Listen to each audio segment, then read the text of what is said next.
ज्ञानपुर में नारी शक्ति वंदन सम्मेलन में उमड़ी महिलाओं की भारी भीड़।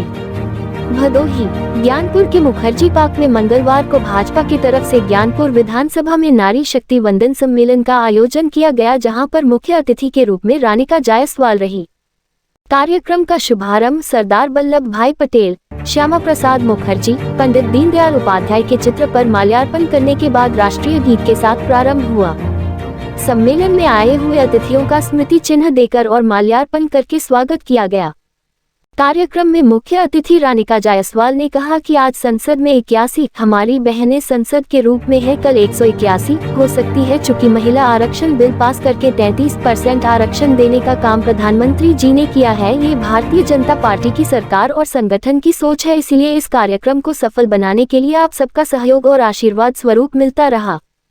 नारी शक्ति बंधन अधिनियम व्यापक विजन वाला कानून है। इस कानून की ताकत से परिवार से लेकर समाज तक हर स्तर पर महिलाओं को आगे बढ़ने का अवसर मिलेगा। लोकसभा और विधानसभा में महिलाओं की भागीदारी बढ़ेगी। हमें ऐसे समाज को तैयार करना है जिसमें नारी शक्ति को आगे बढ़ाने के लिए किसी की सहयोग की जरूरत नहीं पड़ेगी। इसके लिए कानून प्रयास जारी है और संस्कृति मूल्यों को भी मजबूत करना जरूरी है, इसलिए इस कानून का नाम नारी शक्ति बंधन अधिनियम रखा गया है। प्रधानमंत्री उज्ज्वला योजना महिलाओं को सशक्त, उनके बेहतर स्वास्थ्य तथा पूरे परिवार को धुएं से मुक्ति दिलाने में इस योजना की अहम भूमिका है। 1.75 करोड़ परिवार को मुफ्त गैस कनेक्शन दिया जा चुका है।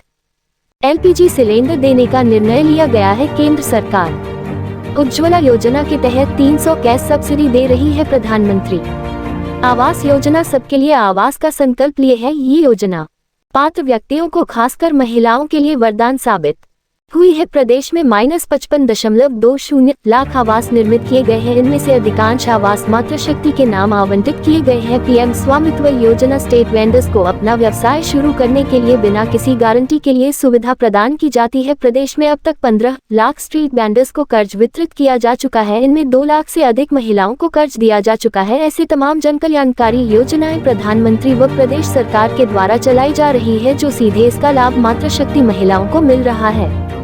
स्वच्छ भारत मिशन प्रदेश अब तक -2.61 करोड़ शौचालय इज्जत घर का निर्माण कराया जा चुका है। इसके लिए अतिरिक्त नगरीय निकाय में 4500 पिंक शौचालय निर्मित कराए गए हैं। आयुष्मान भारत योजना 5 लाख तक चिकित्सा बीमा कवर प्रदान किया जाता है। प्रत्येक पात्र परिवारों को 5 लाख तक चिकित्सा बीमा सरकार द्वारा इसका सीधा लाभ दिया जा रहा है। प्रधानमंत्री मातृ वंदना योजना, इसी क्रम में सांसद डॉक्टर रमेश बिंद ने अपने विचार को व्यक्त किया और कहा, निश्चित चीज -2024 का चुनाव प्रधानमंत्री के देखरेख में होगा और भदोही की सीट एक बार फिर से जीतकर दिल्ली की तख्त को मजबूत किया जाएगा। इसी क्रम में जिला अध्यक्ष दीपक मिश्रा ने मुख्य अतिथि का आभार व्यक्त किया और कहा, निश्चित ही प्रधानमंत्री के द्वारा अच्छा कार्य किया जा रहा है और मातृशक्ति नई बंधन कार्यक्रम को जनपद में चलाए जाने से मातृशक्ति महिलाओं के अंदर ऊर्जा और आत्मनिर्भरता कायम होगी। कहा कि देश की महिलाएं आज प्रधानमंत्री नरेंद्र मोदी का इसलिए आभार व्यक्त कर रही है कि देश की तमाम योजनाओं का लाभ सीधा महिलाओं को मिल रहा है और सबसे बड़ी बात यह है कि अब चुनावों में भी महिलाओं को 33% देकर ऐतिहासिक कार्य किया।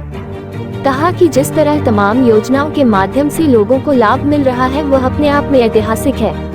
कहा कि आशा नहीं, पूर्ण विश्वास है कि आगामी चुनाव में भाजपा की जीत निश्चित है और प्रधानमंत्री नरेंद्र मोदी एक बार फिर देश की बागडोर संभालेंगे, जिसमें देश की महिलाओं का साथ बहुत जरूरी है। भाजपा की युवा नेत्री श्रीमाली ने कहा कि भाजपा के शासनकाल में जितनी योजना महिलाओं के लिए संचालित की जा रही है वह एक मील का पत्थर साबित हुआ है। कहा कि देश की महिलाएं अपने कार्यों से यह सिद्ध कर दिया कि महिलाएं अब किसी से पीछे नहीं है। पंचायत से लेकर अंतरिक्ष तक महिलाएं अपने को स्थापित कर रही है और अब वह दिन नहीं है कि कोई महिलाओं को कमा के। कहा कि महिलाओं को सरकार ने एक और बड़ा अधिकार दे दिया है, जिसके लिए देश भर की महिलाएं आज प्रधानमंत्री का आभार व्यक्त कर रही है और आगामी चुनाव में सभी महिलाएं एकजुट होकर मोदी को फिर से प्रधानमंत्री बनाने में जुटी है और जहां पर मातृशक्ति का आशीर्वाद मिलेगा वहां सब कुछ संभव है। जिला पंचायत अध्यक्ष अनिरुद्ध त्रिपाठी ने सरकार की योजनाओं का बखान करते हुए कहा कि अब वह दिन दूर नहीं जब महिलाएं अपने को पीछे समझे। आज हर जगह महिलाएं अपने को स्थापित कर रही है और देश और समाज के लिए गर्व की बात है। भदोही के सांसद रमेश चंद्र बिंद ने कहा कि इस देश की हर माता बेटी को बधाई दिया। कहा, प्रधानमंत्री ने महिलाओं के लिए 33% आरक्षण देकर एक इतिहास बना दिया। इसके पहले सभी नेता तरह तरह का कार्य किए, लेकिन महिलाओं के लिए आरक्षण का निर्णय को हजारों पीढ़ियों तक याद किया जाएगा। ये सपना सच हुआ। ये देश के लिए बहुत खास मौका है। हर नारी का आत्मविश्वास आसमान छू रहा है। लोकसभा में 80 महिला सांसद है, आगे 200 महिला सांसद होगी। ये पूरे देश की महिलाओं के लिए खुशी की बात है। देश का सबसे बड़े प्रदेश की राज्यपाल महिला है। प्रदेश के 15 जनपदों में डीएम है और भदोही की एसपी महिला है। परिवार से पंचायत तक महिला बहन बेटियां अद्भुत कार्य कर रही है। भारत को चांद पर